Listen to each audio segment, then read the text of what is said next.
Hello and welcome to DreadTube, the Gothic Socialist audio essay series that exists on Pod Damn America, our podcast. For keen listeners, you might have caught a play on words there. That is a joke about BreadTube. BreadTube being a YouTube subculture that consists of nerds who like to make videos about pop cultural things that they've consumed while talking robotically like this underneath the video, or fast like this about how Rick and Morty is actually about alright, and okay, so we're all familiar with the premise now. I will not be doing that because I think what's going on in the form of those videos, at least, is that those people are reading off of a script they wrote, which is all fine and dandy. However, I'm a comedian. I talk off the dome and have my information stored in my head, so this will sound a little bit more like our podcast, except there's only me today.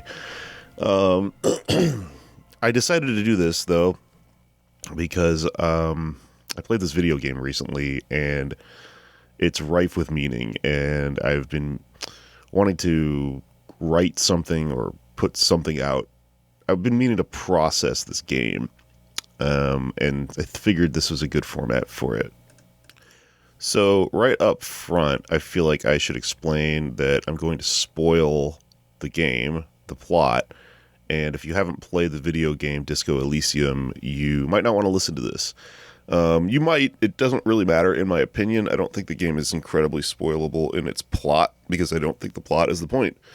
We'll get into that, but if you're somebody who feels that way, you probably should skip it. That's also why I put this up on our Patreon as supplementary material. This is sort of an experiment. If this is a huge pain in the ass and people don't like this because they, have not consumed the media, I don't know, tell us, and maybe we'll stop doing stuff like this. This is a back and forth, but I figured, well, here's an outlet I have, and I think there's some interesting things to say about this video. That being said, there are a lot of BreadTube essays about Disco Elysium because it is, it's involved in our subculture, and it's, like I said, I think it's really meaningful. There's a lot going on in it. There are hours and hours and hours of takes about this video game because it's more than a video game. It's sort of a novel, and it'll be impossible for me to write something that will entirely encompass the gravity of the entire thing that's happening here. I think we're dealing with a work of art, and it's already been done. There are videos you can watch where people break down the specific dynamics, dialectically regarding just the use of mirrors in the video game and the story, and explain all these Uzekian references and things like that. There are some really great videos that identify, what I think you can understand to be very intentional references, allusions, and homages in the game. And there are also people who, sort of jam artistically on this sort of stuff and project things that maybe are unintentional, but just appear in the form of things within the mind of the viewer, which, that's how art works, right? So I think there's an infinite number of angles to come at this story about. I've simply chosen one or two things that spoke and rang out to get us where we need to be. I'll be explaining the premise, plot, and background of the video game Disco Elysium, as well as the form, I guess, which is really important here. Because this is a video game, but it's also a novel. And I guess after having played through it, the way I would explain it to someone in a potential situation where I would be trying to pitch them that they should play it too, is that it's the best novel I've ever played, the best video game I've ever read. I think it exists kind of singularly as the cross point between these two mediums. There have been role-playing games that breached something like this, and there have been pieces of ergodic literature that are somewhat interactive, like House of Leaves or something like this. But this is almost like a 50-50 split. You don't fight anyone in Disco Elysium. What actually happens is that you wake up as a character, unnamed, don't even know what your own face looks like, in a hotel room in a town called Revachol. And you sort of figure out that you're a cop and that you have amnesia. And the amnesia was self-induced from seemingly a pattern of drinking, drug use, and just general chaos and impulsiveness, self-destruction, right? And I went into the game not really knowing anything about it, or not knowing that much about it. So this experience works really well in that it establishes a mystery, right? The mystery originally being who you are. And this creates an underlying metaphor throughout the game regarding the form of a role-playing game and identity. Because role-playing games generally start off with a screen where you create a character and you spec, their strength and intelligence and so on and so forth, creating like an illusion of free will within the game. And then depending on how the game is designed, there's either a level of predestination or, like aspects of Disco Elysium, a degree to which you can sort of carve out a unique experience depending on how you build your character and how you carve their identity. The next thing that happens is that you meet a woman smoking in the hallway outside of your hotel room, and you talk to her briefly, seemingly of no meaning, to no great effect. You then are approached by a man named Lieutenant Kim Kitsuragi, who introduces himself as your partner, and you discover sort of eventually that you are a cop with something called the Revachol People's Militia, or rather Revachol Citizens Militia.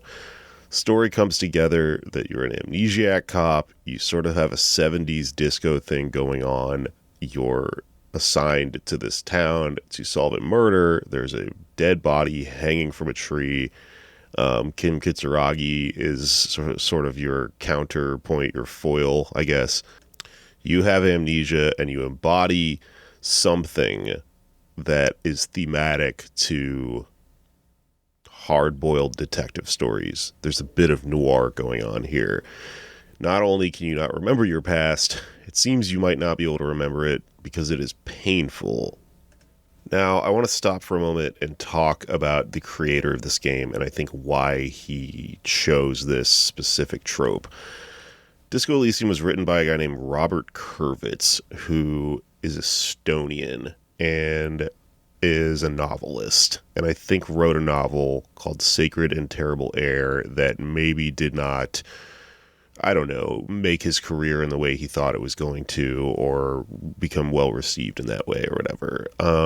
I don't know firsthand if this is 100% correct, but from what I've read about him, it seems like the story is that he was depressed and that he is a little bit like our main character himself, and that he was blacking out his demons, with drugs and alcohol, and that in the far back behind all of these blurry demons, there was heartbreak, and he perhaps experienced some sort of love loss, which led him into a depression after writing his novel, and was approached by a friend who pitched the idea of continuing a project of theirs, which was the original premise for Disco Elysium, which was not a video game, it was a tabletop game. So if you know anything about tabletop games, you know that affected the form here, right? Because the most famous tabletop game of all time is probably Dungeons and Dragons. Dungeons and Dragons being the root for how all of the things that go into making role-playing games sort of exist. I think that he had a pretty original idea here, which was to take, instead of medieval settings where you are a wizard or you are running around with a battle axe, he wanted to launch the genre into the 70s cop motif. Or genre, or whatever the fuck it's called, right? Which is cool, but what's more innovative about how the team moved from there is what they did with the concept of skill checks, because when you're playing a D&D type tabletop game, the entire sort of like function of the game, the thing that makes it a game, has to do with this thing where you roll dice, if you're not familiar. So if I'm playing a warrior and I'm playing Dungeons and Dragons, I start off with a skill sheet that says how many, you have 10 points. Where do you want to allocate them? Do you want to put them all in your intelligence or your strength or your agility, and so on and so forth? Different type characters have different core strengths that they start off with, or core stats that are a little bit higher, and you could choose to balance out your other ones from there, or really lean into like your strength if you are a warrior and you want to be the person who's very strong, or your intelligence if you want to be a wizard and be the person who's really smart, and so on and so forth. Charisma, yada, yada, yada, right? Well, Disco Elysium is a little bit different, because I think the beginning of the seed of what makes it unique existed in this tabletop game, which was that they imagined that this like mechanic could be applied to the inner world of your character. So Disco Elysium features this really complex specking system, and it's central to how the game works because you're carving an identity out. So at any given point, you pause and move to this menu where you don't just have, 4 or 5 stats breaking down like intelligence, stamina, agility, whatever, right? What you have are 24 different abstract concepts representing various parts of one's self, broken down into 4 subcategories: intellect, psyche, physique, and motorics. So within something like intellect, you have your logic, your encyclopedic brain, your rhetoric, your drama, your conceptualization, your visual calculus. Within the psyche, which represents more of an empathic part of the human self, you have things like your volition, your suggestion, your empathy. There's something called the Inland Empire that seems to be a metaphor for the soul. Something called esprit de corps, which is relevant to your intuition as a police officer, right? Your authority. In your physique, you have endurance, your pain threshold, your physical instrument, electrochemistry, something called shivers, something called half-light. Some of these are very abstract concepts. Motorics, hand-eye coordination, perception, reaction speed, savoir-faire, interfacing, composure.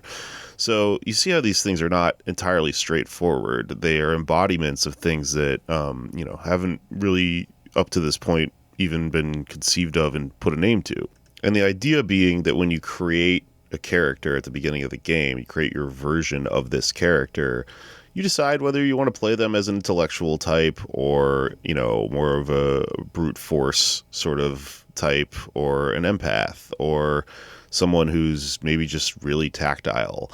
But within that, you even get to choose within those categories, how you're going to, what your specific like parts of yourself that are going to speak loudest to you will be. Me, I played the game for the first time. I didn't want to get too weird with it, and so I went with the first category, intellect, and spec'd a lot in encyclopedic knowledge so that I would learn about the game while I was playing it. And also conceptualization, which is something I came to naturally because it spoke to me as a creative type, I think, and that will come back in the game. So I think the original premise is that in something like a murder investigation, there is not what the creators have sort of described other video games form as, which is the murder hobo, I think is the way they said it, where most games you're just running around killing people and taking their stuff. The way that you would play through something like a murder mystery is by interrogating people, not so much even in like an aggressive sense, but just by like talking to people, going around a town and discovering things through conversation with people. So within conversations with various members of a community, these different parts of yourselves form into ways in which you can empathize with, intimidate, intellectualize, or straight up sneakily pickpocket or something like that, information out of people and things like that. So what's interesting about this game is that it all exists within sort of the mind of the main character. And when you're talking to someone, they can't hear this, but all of your different parts of yourself, your skills that you spec, will talk to you. They'll suggest that you say certain things to these people, because the entire form of the game is dialogue trees, which if you've ever played like a dating simulator or something like that, it's very similar. All of the outcomes that are possible in this game happen through making decisions in conversations with people. So it's very important that you make certain decisions if you want certain outcomes, which is why your encyclopedic knowledge or your conceptualization or your endurance or your hand-eye coordination will speak to you while you're talking to whoever, a shop owner, a truck driver, someone on the street. Sometimes, if you spec in something like electrochemistry, which is the skill that is most connected to like, what do you call it? Drug tolerance and stuff like that.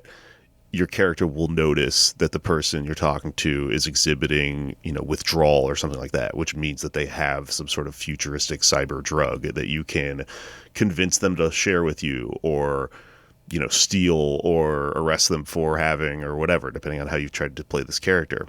It's really cool, and it means that there are probably an infinite number of replayable experiences you can get out of a game like this, which is a lot of fun. However, what's most interesting to me about it, and what grabbed me the most, might be pure happenstance, or it might be, I don't know, I'm going to say unintentional on the author's part, but still true. I think me and the author both arrived at a certain point, not because it was deliberate and that this person had been thinking specifically about things in the way that I was, but that we were both searching for a form of truth that is undeniably shaped the same way. Here's what I mean. I want to talk about trauma, which I think is, oddly enough, treated rather cynically within the world of online vulgar materialists and dirtbag leftists and so on and so forth, which is, part of this. I don't think that it's prudent to throw the scientific baby out with the bathwater when we talk about this. Trauma is one of those things that is weaponized by liberals, sure, but that doesn't mean that it is not a real thing. In fact, for a community of people who spend all of their time online giving themselves a form of psychic brain damage that is only deniable in that it is not physical and you cannot actually see the scars you impose on your central nervous system, I don't think we have a foot to stand on in arguing, that this doesn't exist. I think this is something that is going to require deep introspection in the future because, almost thematic to this story, this is not endurable. This cannot hold. The way a lot of us are living is not tenable. So I played this game while I was reading this book simultaneously called The Body Keeps the Score, which if you spend a lot of time on Twitter, you might have seen memed a bit. You might see some of the more humorless self-care type liberal, Twitter personalities referencing it, blogging about it and stuff like that. But I became curious about it because I have an interest in actually what it's about through, I don't know, my past and what I studied in college, and also, my personal journey to understand the thing that we're all living through, and also through experiencing my own fucking trauma and going to therapy and, actually looking at that and figuring out what it is and stuff like that. I get the character in this game. I understand where they're coming from a little bit too well. In fact, I almost found the game a little bit embarrassing or cringy at times because I wondered, I don't know, if it was making fun of me or something. The guy who made this, knows who we all are and decided to, to say things with the characters in these games and have them embody types of peoples and things like that. And I felt a little bit too close and too empathetic with this character who's drunk and in pain and purposely self-medicating and blacking out because of something that's haunting his past. Let's start with The Body Keeps the Score. The Body Keeps the Score was written by a man named Bessel van der Kolk, from some crazy country over there in Europe. It's a study in post-traumatic stress disorder, or something maybe even larger than that is unnamed, really, because it's such a vast concept that permeates throughout the scientific research in the book.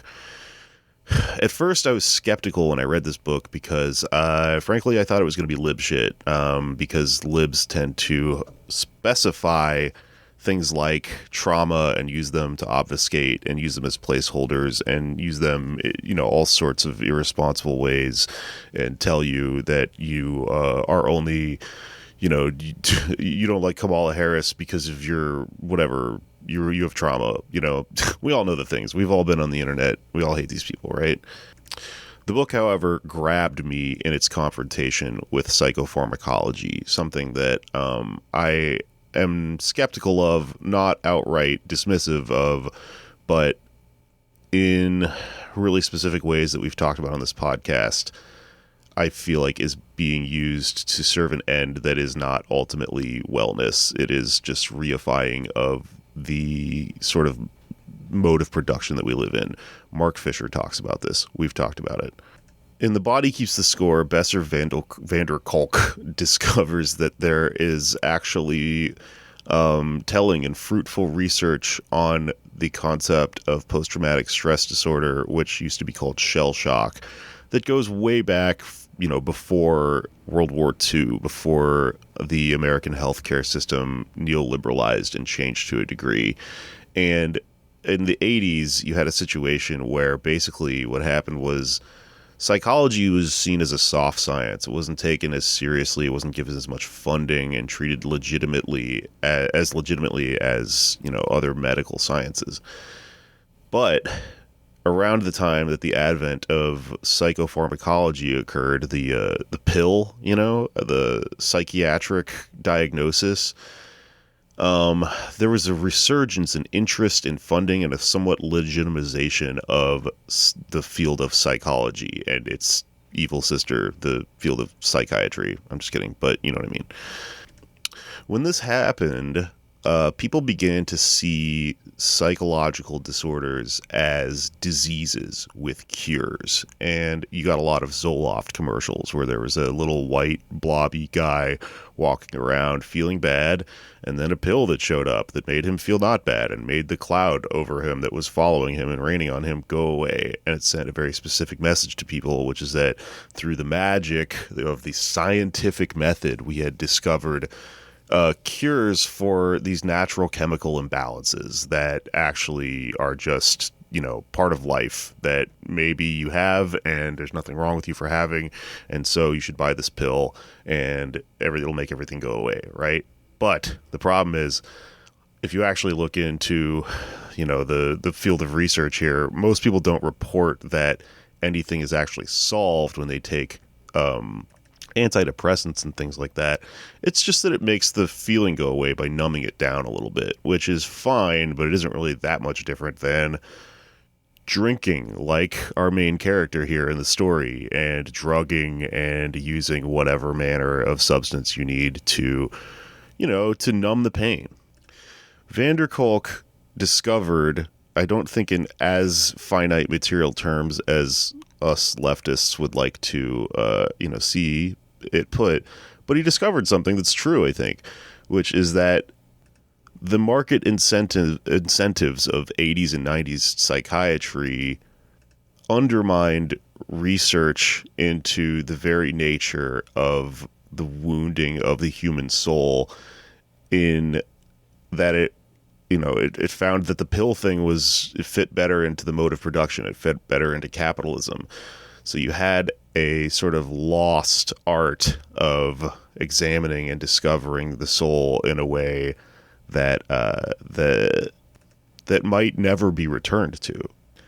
I think Van der Kolk discovered what's referred to by Mark Fisher as a lost future here, a potentiality, a different historical timeline that could have happened, and maybe that we feel echoing because we yearn it to happen, and that it's something that can guide us further in the future towards, something better.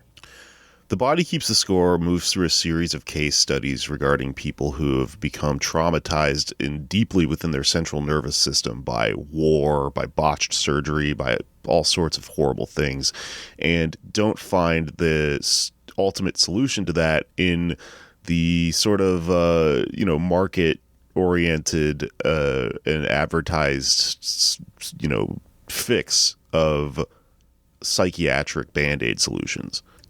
They move through a number of, possible ways of getting around this problem, like exposure therapy and things like that. And a lot of those things don't work either, but eventually you do read stories of these case studies where they come to find that something bizarre like EMDR works, which is hard to describe, but it's almost akin to hypnosis. Things like chanting and dancing and things like that I, get back to the root of what your body has evolved to do and are found more common in countries that aren't so devastated by modernity, seem to work for these people. And I'm a skeptic. Stuff like that sounds crazy to me, but results are results. I was a obnoxious young atheist when I was a teenager, and I don't take really easily on to any of this sort of thought. But personally, I don't know, I've learned to meditate in the last year or so, and it's real. It is actually a thing that works, so I don't know. And that's the important part of the story, is the I don't know. The future is, rife with possibilities, but none of what's going on at Disco Elysium is particularly prescriptive in a specific way. One solution, though, that is explored in The Body Keeps the Score struck me while I was reading the book and playing this game. There is a therapist in this book that conceives of the self as a community of smaller parts that work in sort of harmony with each other when a person is a healthy person. A number of PTSD patients found that when they came to this therapist and they approached their inner world as a community of disjointed pieces that embody different sides and parts and aspects of themselves, they were able to commune with these pieces and discover that what occurred during trauma was that when your inner core was attacked, a part of yourself would be deemed the protector of the core. That part became hardened, overactive, very defiant, like a watchdog that when it senses danger barks loudly. And PTSD sort of can be imagined as a situation where that dog is barking, that part of yourself, because it served a purpose at one point. It protected the inner core from being destroyed, but that part does not exist in space and time, and that part does not understand that the threat is gone and that it no longer needs to bark and to run around and to bite things and to keep people away from you. A very ambitious interpretation of what is being talked about in The Body Keeps the Score is that this is the basis of PTSD, and it's the underlying basis of eventual outcomes that are then diagnosed as other disorders like depression or bipolar or, so on and so forth. And that it's possible that what is being sort of understood here is simply the basis for all psychic wounding. You see this embodied with people when they have personality traits that they sort of lean on to give them a sense of security, their intellect, their sense of humor, their attractiveness, their whatever. When that thing becomes challenged, the entire system is threatened. There's, an alarm bell that goes off, like in a nuclear reactor, the person goes into crisis mode. I think myself, I sort of started to understand that something involving intelligence and creativity served to protect part of my soul in this way. And then I realized that those are the skills that I spect in the game. I am the type of person who gets mad on Twitter sometimes when someone insinuates that I, am dumb or something, or that a take I had that I thought was particularly creative is stupid. Even if I understand it to be stupid, I think, the point is that it was creative. Who cares? I thought it out using the model in the book, and I think it actually kind of works. I think that myself, personally, I probably relied on this part of myself because I was told I was young from a very young age, and I grew up, rough in the school of hard knocks and the fucking sticks and got into a lot of fights and things like that. But the things that helped me, differentiate myself from the forces that were threatening my young, soul were that I was special in some way, and that I was intelligent. I was in all those gifted and talented programs and yada, yada, yada. I don't know if this is true. This is just a model I used to understand The Body Keeps the Score and the video game. And I think it kind of works. I don't mind being open about this sort of thing because reading about all this has caused me to understand that everyone has something like this. Twitter comes for us all. No one is safe. You might be the biggest bully in the room on the internet on a given day. A week later, you're going to be the person crying and saying, I can't believe people would be so mean online, Everyone has like a speck. Everyone has a part of themselves that is scared and can be threatened and can cause all hell to break loose if it's pushed far enough. Another interesting part of the diagnosis of post-traumatic stress disorder that came to me in this book is that when someone experiences trauma, like a Vietnam veteran or something like that, the information that's perceived through the person's mind, which would normally be consolidated through the part of your brain called the hippocampus that turns things into memories, would be restored narratively as a then story, a thing that goes first this happened, then this happened, then this happened. But when trauma occurs, one of the hallmarks of the disorder is that all of the experiences that overloaded your system become disjointed on a timeline. You'll notice this represented in films about, veterans from war and stuff like that. They experience flashes of images of people being dismembered and blown up and murdered and so on and so forth, or the person that attacked you, whatever happened, right?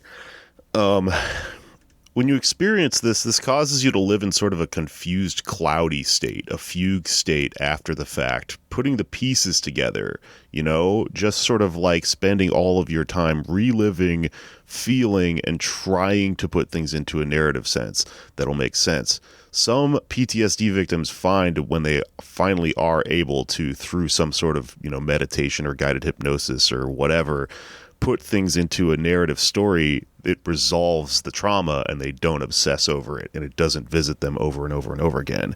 But what's interesting to me about that state of living in a vague, haunted situation by disjointed memories is that is the noir trope. That is what's embodied in our main character here in Disco Elysium, who is an amnesiac and feels pain but doesn't remember why he feels it. Now, do I think that Kurvitz read The Body Keeps the Score? No, I don't think so. I think if he had, that he probably would have alluded to it specifically the way he alludes to other things that he read that enter into this story, or that appear in the story, rather. I think what happened is that he experienced trauma. That's enough to have come to these conclusions because what's being understood in this book is true. It's they figured out some universal hallmarks of the experience, and that's what's so interesting.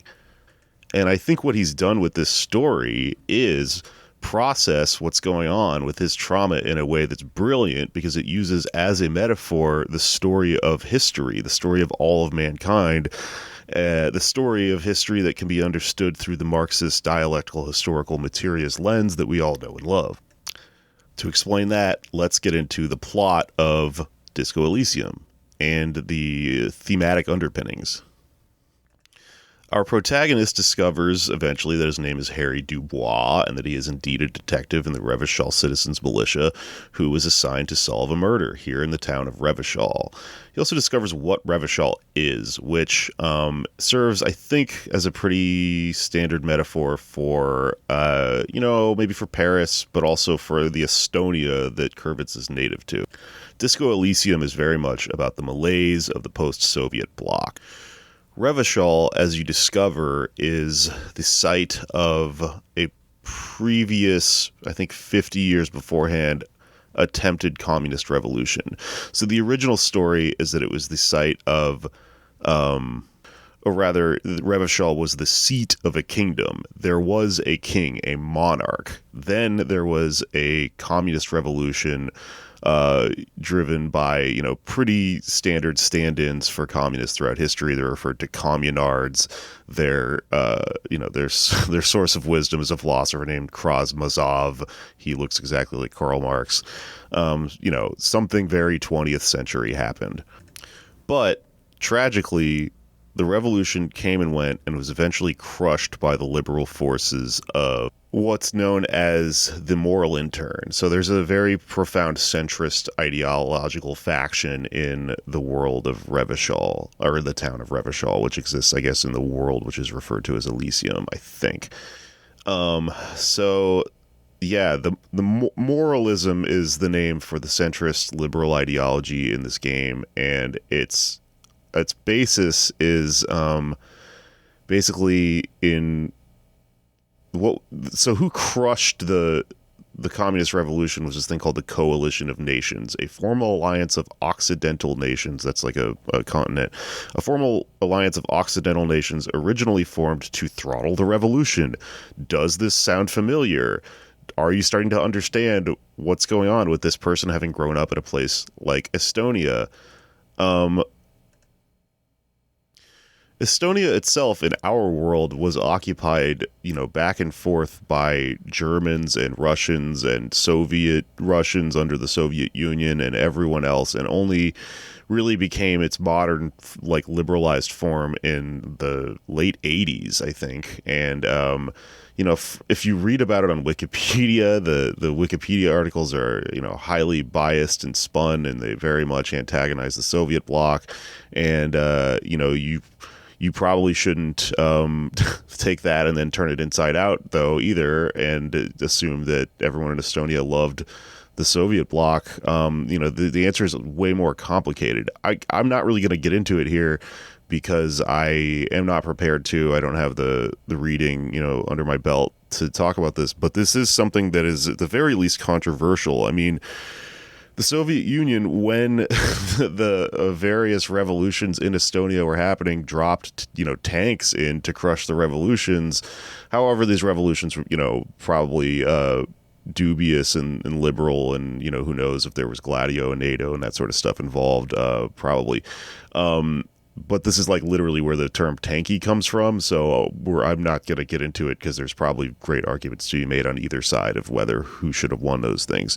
Interestingly, the revolution that ultimately liberalized Estonia, if I remember correctly, is called the Singing Revolution, and it occurred because the reason it's called the Singing Revolution is because, in order to stand out in the field for a number of days at a time, the people sang nationalist anthems with each other, and oddly enough, this is referenced in The Body Keeps the Score. I don't know what to make of that.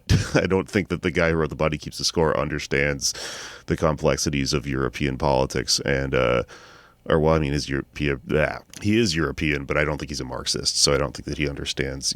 I think that he's towing the party line and antagonizing the Soviet Union in the situation, and doing what's happening right now with Ukraine and yada yada yada.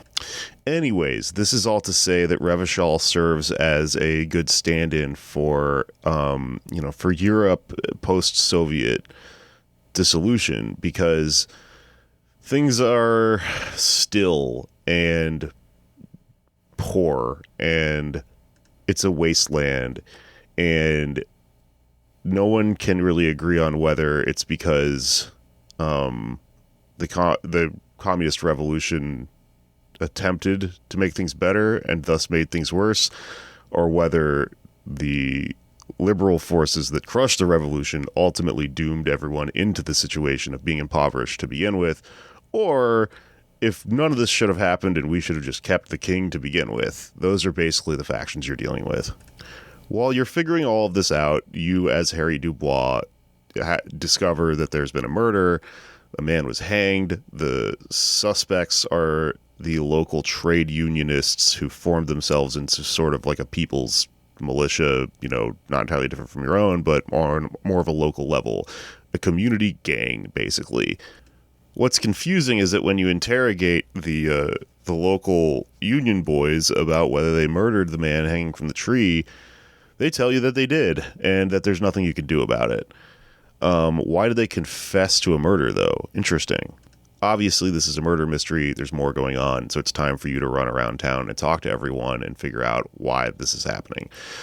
You meet people like Evrart Claire, which is the local union boss, who you sort of begin to understand is very tricky in the way that he talks. He, does believe in a form of social democracy, but he believes in, trade unionism to the degree that it's helped him, which is interesting. This is something you might be thinking about if you read Lenin, with us when we did What Is to Be Done. You remember Lenin's critique of trade unionists and that they sort of eventually just sort of become absorbed into liberalism, right? Because the whole point he was making was that, if you're a trade unionist and you don't actually go as far as to, to challenge the system and to want to overthrow it, you eventually only become, someone who compromises to the level of supporting liberal politicians and stuff like that. I don't know. It's a huge paraphrasing. Go listen to our old episode that we did with Brett O'Shea about What Is to Be Done. But Evrart Claire, you discover, is someone who is, involved in some underhanded dealings and is himself trying to bring like a strip mall basically to Revachol. That doesn't sound like a communist, does it? It's interesting, though. He is someone who also seems to be playing both sides and wants to, to do things like put workers on the board of whatever the fuck runs the company that he's working in and stuff like that. You also meet young delinquent riffraff kids. You break into a building and discover a metaphor for the game that you're playing itself, and that there is a failed attempt at a very ambitious role-playing game that seeks to, explain something about the universe. Someone connected to making the game you find later on in a church out in the fucking quasi-Siberian iceberg part of the map. This person has identified some sort of radio frequency that looks to be a hole in the universe, and it introduces you to an interpretation of something else that exists in the game that is important.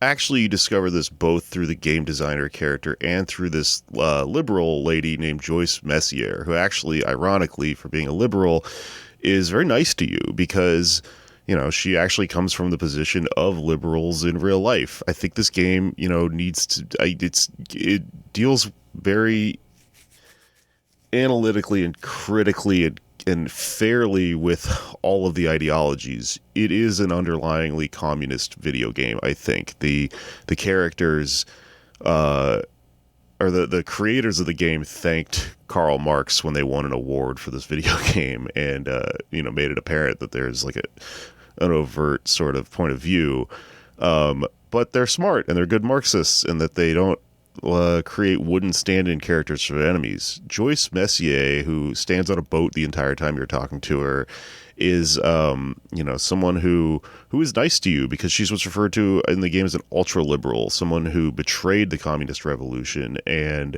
eventually came to work for Wild Pines, the company that the local union boys work against as unionists, but also work for. And so, she notices that you're an amnesiac, and she decides to explain anything you want to know about reality. And one thing that she explains is, as the game, exists on a small map, you might have noticed this fog around the map. This looks like the normal fog that you see in any video game. That means you just have not explored an area, or conveniently, we as game designers just don't want you to think about the space outside of the map that you're playing on, right? Well, in the game, the characters actually refer to the fog as the Pale. It's a real thing. No one understands it. It's the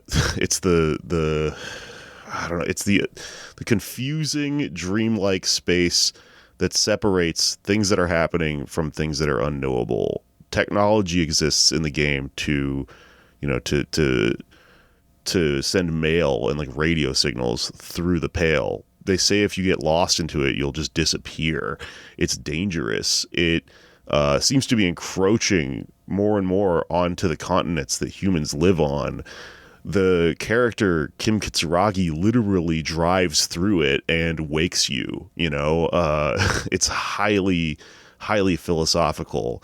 It's highly metaphorical. And, you know, one interpretation of the Pale is that it's about climate change, because the liberal Joyce Messier doesn't seem to care about the fact that the Pale is coming to take us. It seems actually that it's part of her agenda, or that she's rather just cynical about it and it's reality. The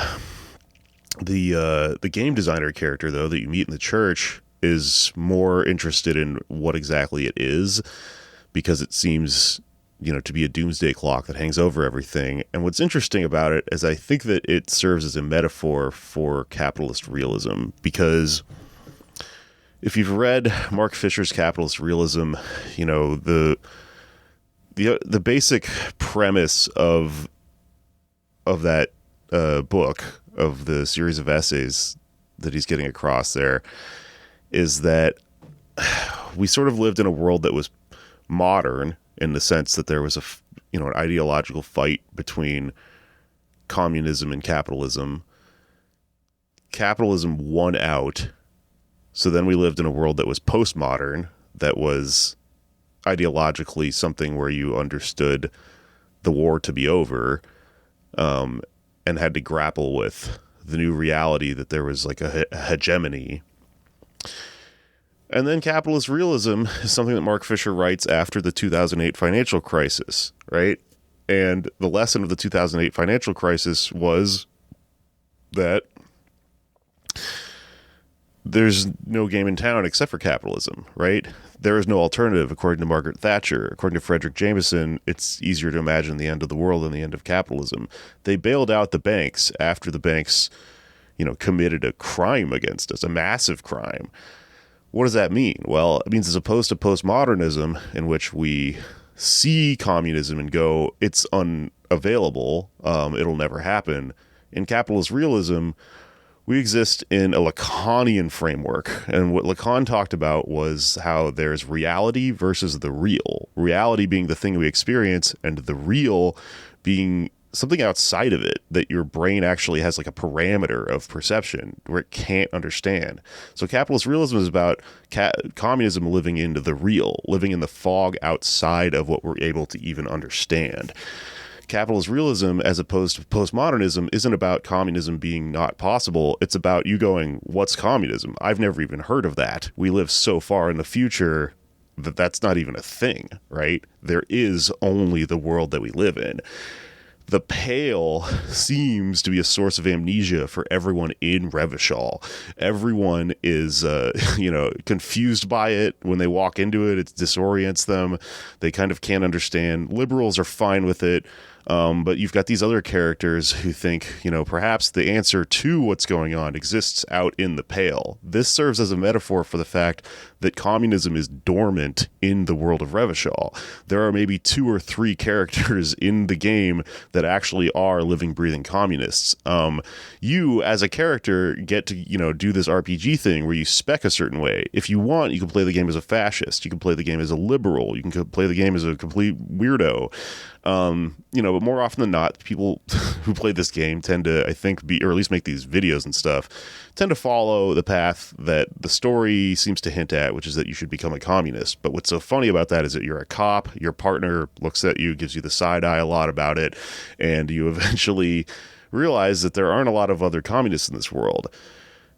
What's great about Disco Elysium is that it tells you if you break yourself, if you become an amnesiac and you look at the world for what it is, as if born anew one day as a fully grown person, communism is the conclusion that makes the most sense. everyone else around you is completely fucked out of that because they're indoctrinated by the history and the dynamic forces that, that work on you, that make you into a cynic, a liberal, or an angry fascist or something like that.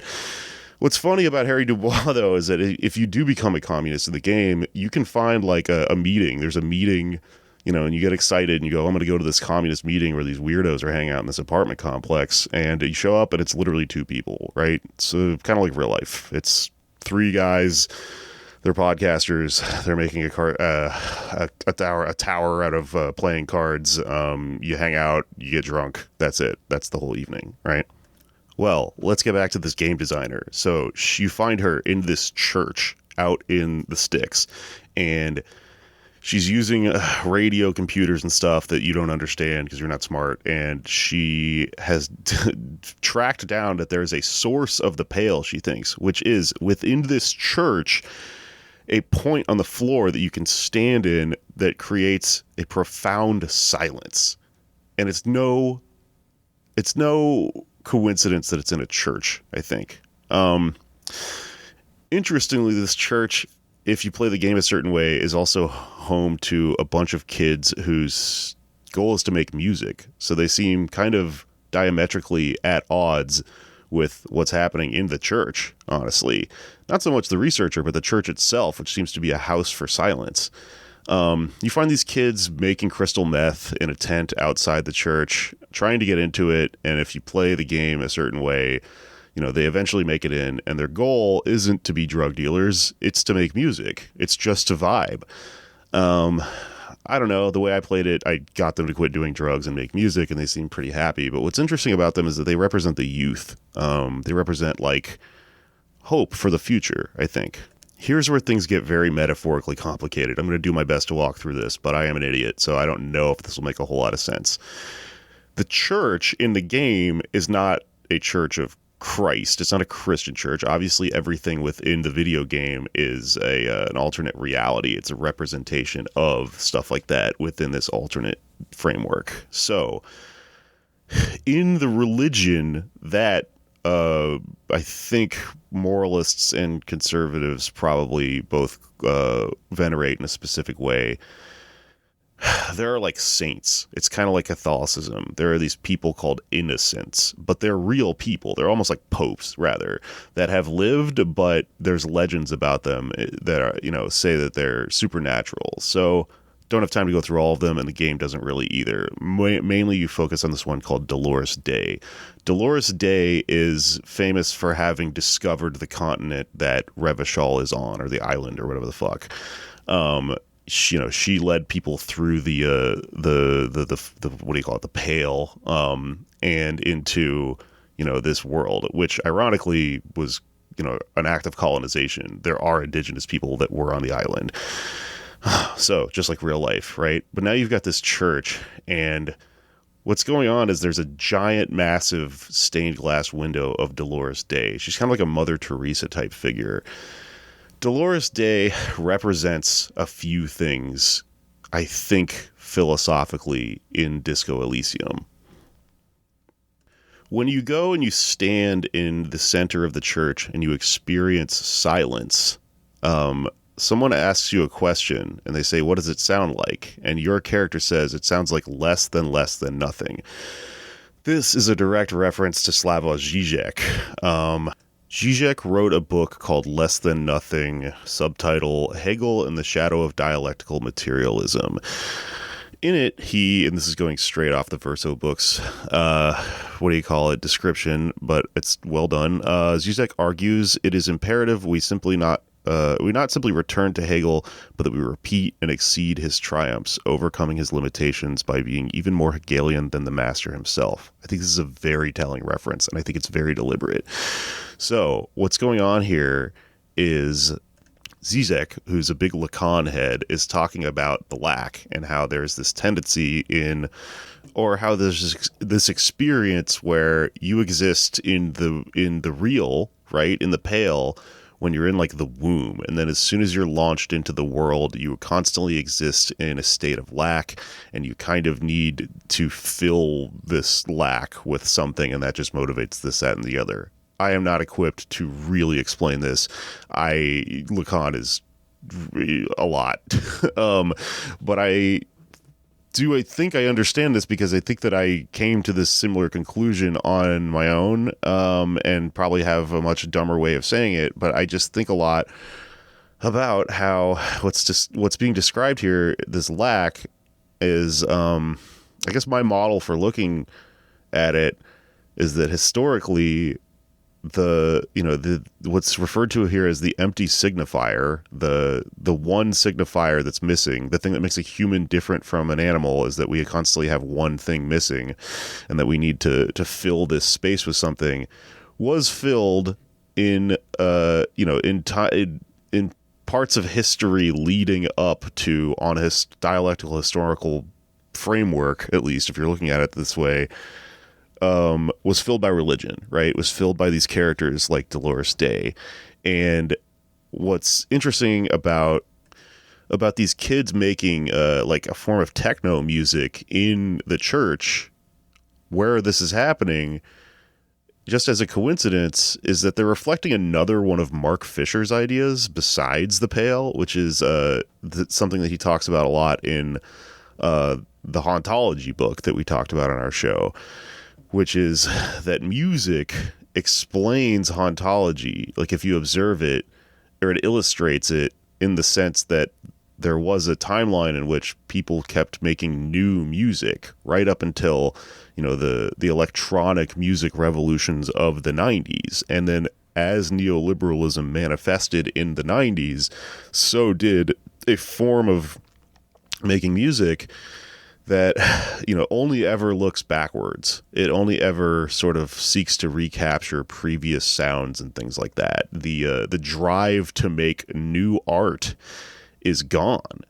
And for whatever reason, it's like the newness, the path forward is buried within the Pale, the real, the capitalist realism. But Disco Elysium is not a hopeless game. You see in these young kids, their heads are not full of Lacan. They're not looking at things, with the vocabulary and language for describing all this. They're following a fucking vibe, right? And they're just making music, and they're intentionally telling you that they are trying to make something that sounds new. It might be based on other artists. It might use them as, jumping off points. It might stand on their shoulders in a sense, but they seem like invigorated with the idea that they're going to make a thing that is going to it's going to blow people's fucking minds. And so they just keep screaming the words hardcore and stuff like that. And if you play the game a certain way, you can help them make that sound, and it leaves them in a state of ecstasy where they seem to have done the impossible and rediscovered the path forward artistically that once lied dormant. This serves as a metaphor for your quest to find communism. I think that it also serves as an illustration of what you can do with the lack that used to be filled with religion and used to be filled by characters in Revachol, with people like Dolores Day, the living, breathing saint that they venerate and think, is the source of all good in the world because she colonized the continent that they live on. Art is secular religion. It's a better version of it, right? And it works hand in hand with maybe the quest to fill the lack with something even greater, which is cooperation, a form of utopia, or, to use a synonym for utopia, Elysium, right? Let's talk about that. The name Disco Elysium, I think, is a play on the term Disco Inferno, which is interesting because an inferno refers to hell and, damnation, whereas Elysium is a term from Greek mythology that refers to, a form of heaven where everything is, sort of the promised land. I think disco very much represents, Fisher's lost future.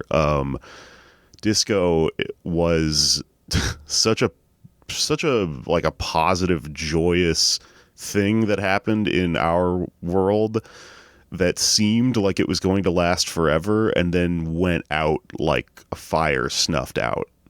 Maybe one of the first rumblings of Fisher's eventual description of music stopping to innovate at all, ever.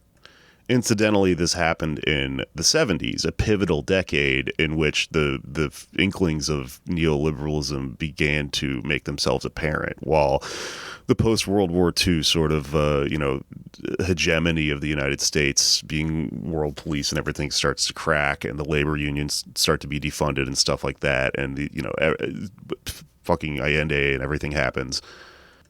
But rather than tell us that the 1970s happened, the turn towards neoliberalism happened, and the world is an inferno, the game is hopeful, and it tells us that there's, a path towards Elysium, even if we don't know what it is yet.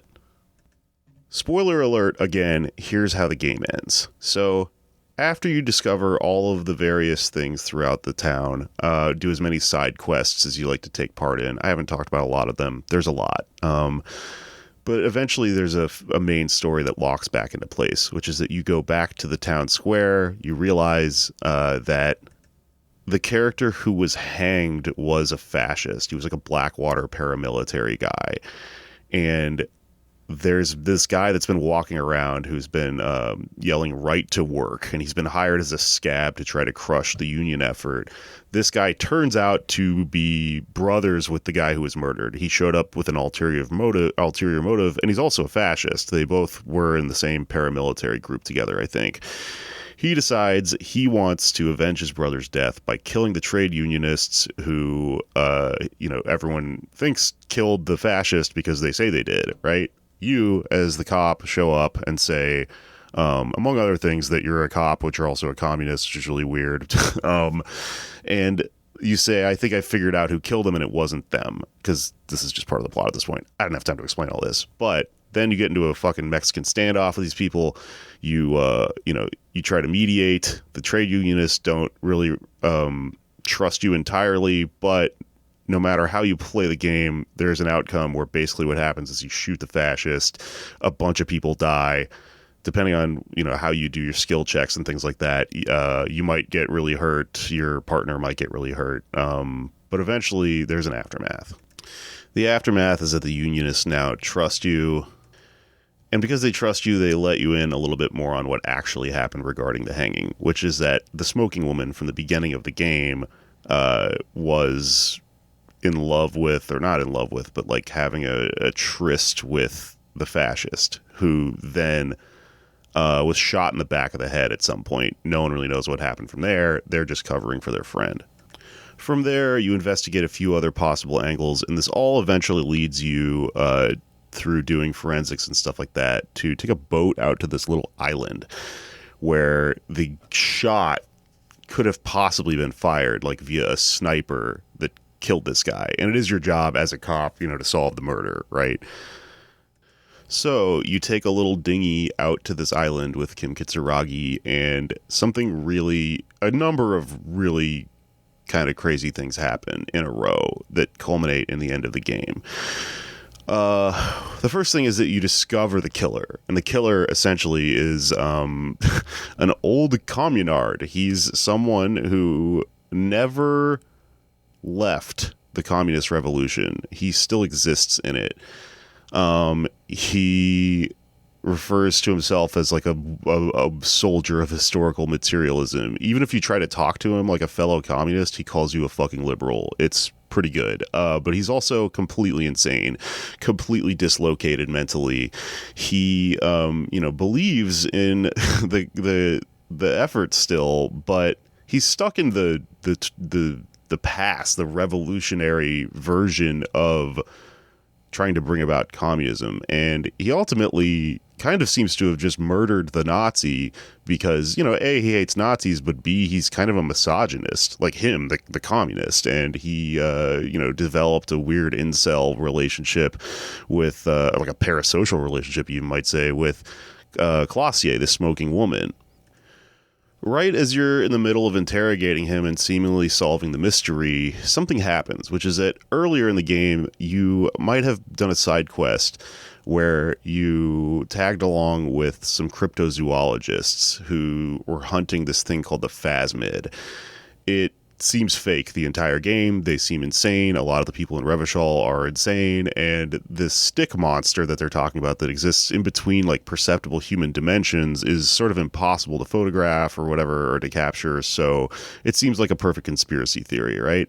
Well, the phasmid appears while you're interrogating the communard, and it does indeed speak to you. And it speaks to you as a being that exists outside of the dimensions that humans perceive time and reality in. It doesn't appear to be subject to the experience that is specific to human consciousness. It tells you that it's existed longer than humanity, that it sees you as angry little apes, which is the way that your consciousness talks to you throughout the game whenever you black out and you exist outside of reality. And it tells you that it's fascinated by you. It also informs you that the Pale only existed, or it only came into existence with humans. So with human consciousness, both as a byproduct of that, we have this material distortion known as climate change, but we also have this ideological distortion, which drives things like climate change and drives the end of the world. The phasmid sees you on a historical timeline. It sees you like a character from the fourth dimension, like Slaughterhouse-5 or something like that. It hopes that this ends well. It does not know whether it will, and you just have a rather bizarre, mystical conversation with it, and then it leaves. And then you arrest the killer.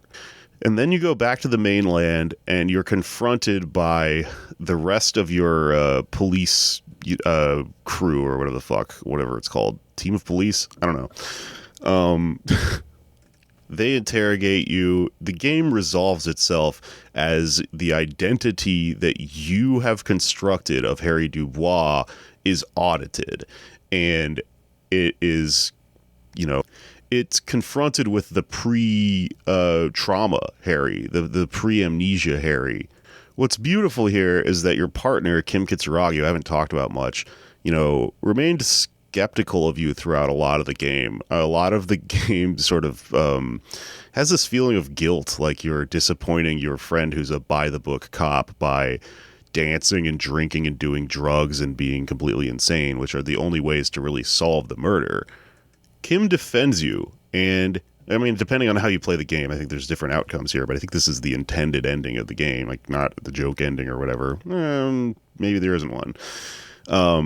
But he defends you, and he tells these people who are basically coming to fire you that you solved the murder, and that you've built yourself into, a confusing person, a new person who is contradictory in so many ways, but deserves to be forgiven and even understood to have, like endearing qualities and stuff like that, and is just valid, And then you all drive off in a motor carriage, and this ending is confusing. A lot of people didn't like it. It's kind of a non-ending. And I think that's actually intentional. And I think in order to understand why the ending is such a non-ending, we have to go back to something that I skipped. I skipped it because it's my final point, and also because you could have played the game and entirely missed this, because this does look through, I think, our eyeballs as merely a part of the story. But it's important. So what is the source of Harry's trauma, right? He had his heart broken. He sometimes confronts the memory of his ex-wife or lover. I'm not sure specifically. I'm going on detective tropes here, so I'm going with ex-wife, I guess. There are points in the game where you can do things like pick up a gum wrapper and smell an aroma of apricot chewing gum that reminds you of this person, and you literally die and lose the game. If you pick up payphones throughout the video game, you might find yourself, using your muscle memory to dial a phone number, calling a person. Your conscious amnesiac brain can't actually comprehend who it is, but guess who it is? It's your ex-lover. She is terrified of you. She doesn't want to see you. You can't actually process what's happening other than probably having some sort of gut feeling as Harry Dubois that things are gone wrong. This is what post-traumatic stress disorder looks like. It's, something that will happen to me as someone who I think has it is like, I'll be at a funeral. I will feel my eyes tearing up. My conscious mind is like, fine. It's making jokes. It doesn't understand what's happening. It's because if something attacks your core, your soul on that level and threatens the entire community of things that are you as a being, you block it out. You discontextualize everything. You experience it still, but your conscious mind does not process it. I think this is apparent when Harry Dubois is able to call his ex-lover on the phone without even understanding why he knows the phone number. He's doing like automatic writing, subconscious divination. Now, this story, of a detective who has a jilted ex-lover, a checkered past, it's a tale as old as time, but it usually ends one of a few different ways, given the genres that market forces have sort of forced creatively into the stories that we tell. Maybe he gets back together with her. Maybe he doesn't, and he's forced to, just sort of like look at this cynically.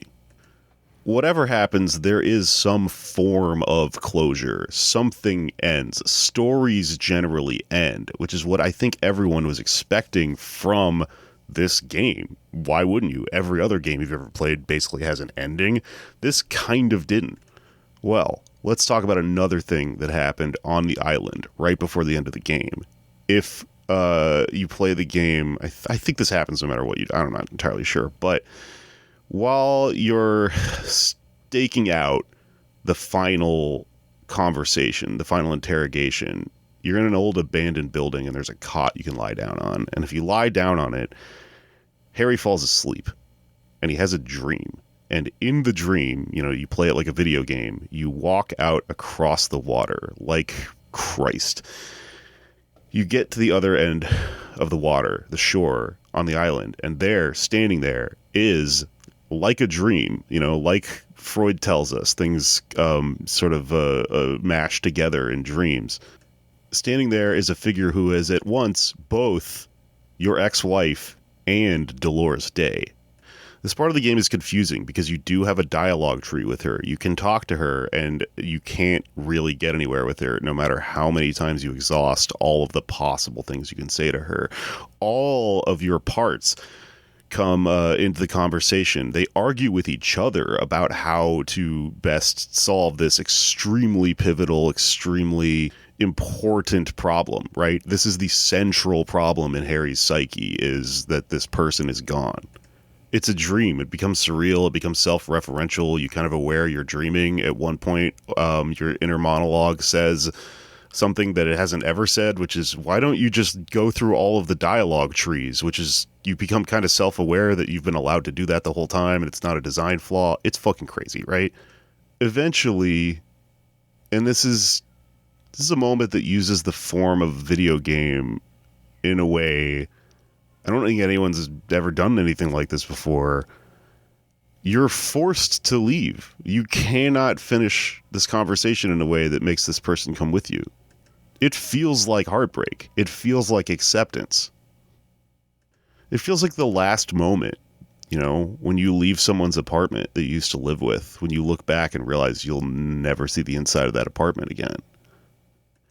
What's important here is to understand why she appeared in the form of Dolores Day, a saint, a great person of history. I think what's important to understand about this is that what's hanging over this entire story is the lens of dialectical historical materialism, and not just the old-timey Marxist lens, but what Zizek has done with it here in what he's saying in Less Than Nothing, Hegel in the Shadow of Dialectical Materialism. I guess what Zizek is arguing, if I understand, is that the future is open. It's unknowable. We are not at the end of history, right? We are not at Francis Fukuyama's fucking history is over thing. We are in a situation where there's a tendency among communists even to look back at the revolution and go, it didn't work, so we need to do it again in pretty much the same way. And you see that embodied like by characters like the Communard, who is, I mean, literally like burnt his soul out. He's driven into an existence that doesn't actually compute with the reality around him by living on an island and pretending that it's still 30 or 50 years ago. I can't remember in the game. But if you understand like Marx and Lenin writing about the Paris Commune, which I think Revachol, might serve as a stand-in for in the game, you understand that the point is to build on the shoulders of failures like that, and not simply to redo and take a better crack at. It's to synthesize harder and with the source of Harry's trauma, his ex-wife appearing as Dolores Day. The lesson here is that I think when you're going through something like this, you tend to experience the person that is gone as, something that things would feel better, things would feel harmonious, and that you would experience love, which is a microcosm of, utopia itself. The ultimate form of love is everyone, universal, we're all in heaven or whatever. Your soul wants to get that back, and it's engaging in great man theory on a micro level. It's saying, that person was the thing that made us feel that way. I say us because I am a community of various weird fucking parts of myself now that I understand this. And the lesson here, if the metaphor has worked correctly, I think is that, when your heart is broken, what you have to understand is that what you were doing incorrectly was, thinking of a person as a part of the equation that was incomplete, and that something like a figure of authority that you need to define you, right?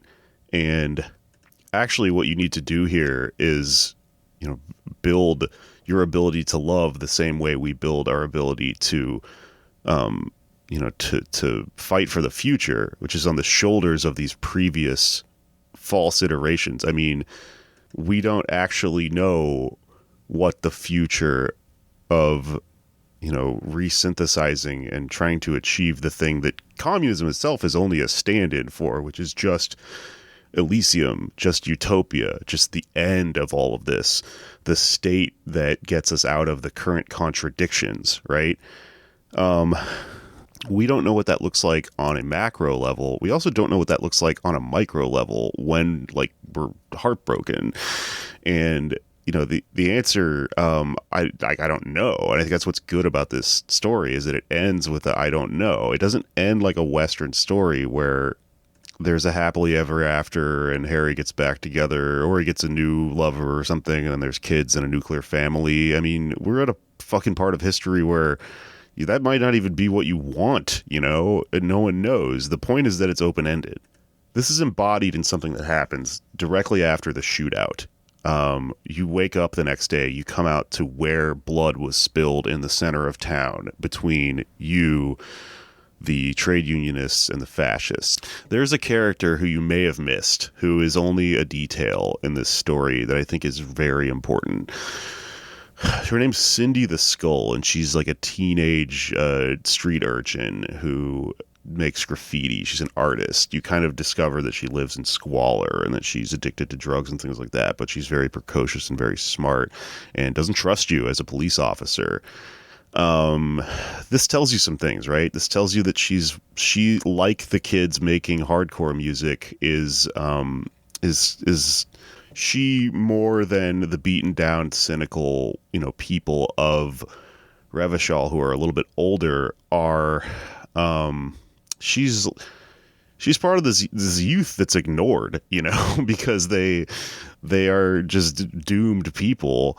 But they actually serve as like the flower growing through the crack in the concrete, and that you have this dormant dream of making the world work that for the most part is gone, but these people are coming to it in their various ways, either through making music and just going, what the fuck is this? Why do I feel so connected to other people while this is happening?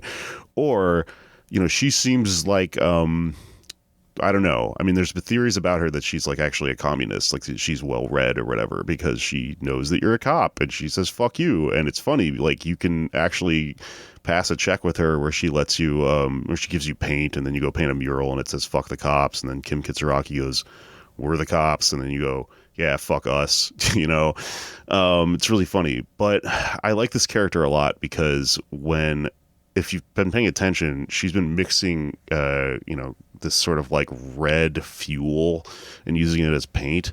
And after the shootout happens in the town square between you and the fascists and the trade unionists, blood is shed and, a contradiction is resolved and the wheels of history are moving once again. And you wake up the next day and you go back into the town square and it's very heavily implied that she did this. There's a mural it's words. There's like lettering painted on the ground where the blood was spilled. It's mixed with blood. It's the red fuel and the blood. And it spells out a phrase in French that I don't know how to pronounce, but when translated to English says, "Someday I will return to your side." I can't stop thinking about this phrase. I think this is the climax of the story, actually. At least the theoretical story. Why is it in French? French doesn't even really exist in this story. I think it's a reference to the Paris Commune. I think the reason it's spoken from a point of view in the first person, I'm still kind of chewing on it. I'm like, why? Why is it speaking to us like this? What is it? Is it communism? Is it the revolution? Does she want us to know that the revolution is telling us that someday it will return to our side? Or is it something greater that is embodied in the quest for communism and in the quest for, what is happening when you love someone, when they are by your side? It would be short-sighted. I think this is what's so important about this. It would be short-sighted to interpret this as my lover will come back to me or a lover will come back to me. It's not that. It's just love itself. It's just the thing that you have lost, the thing that has put you into this state of sordid, cynical, adult, divorced amnesia, the thing that's got you drinking and living recklessly, the lack in your life. Well, I mean, the story of Disco Elysium is of, noticing that might be dormant in the way that it has been dormant in our world, but there's hope. And it seems almost inevitable. And it's relentlessly hopeful. And that you never know how it's going to happen the next time it happens. But it does happen. When it comes to PTSD, when it comes to plain old heartbreak, and when it comes to a failed revolution, you find yourself coping in similar ways. Reliving the experience over and over and over again, trying to make it work, ignoring it, blocking out the experience, right? But the only way out is directly through, and that's something that, because things are so devastating in their destruction when you lose, it takes a lot of healing, a lot of, dialectical synthesis, a lot of looking things directly in the face and understanding to get to the point, to process to the point where you can pick up the thing and continue this thing that felt hopeless. That hauntological state that you're in, that yearning sort of for, the nostalgia of a previous possibility that could have happened in history or in your fucking life or in what you wanted to order for dinner tonight or whatever. All of that is constructive. It's ultimately a good thing. It shows you that your soul is oriented toward harmony, but you can't, and you can't ignore that about it. Like, no matter how hard they keep us down and keep you alienated. I mean, don't get me wrong, like, you can die in this game and you could die in real life and nothing, necessarily is going to happen within your lifetime. It's just that the point of this story is that things tend in a good direction. And that's a weird story because it doesn't have an ending. That's why the ending is so dissatisfying. And yet, if you read it this way, it's extremely hopeful. You don't get resolution. You don't get closure because, closure is a lie, It's a lie they tell you to kind of keep you from being in, conflict and engaging in contradictions and stuff like that. It's kind of bad. But what art does is it shows us the beauty of the thing that we're experiencing, that at any given time, someone might call the universe or God or love or whatever the fuck, or just, the thing.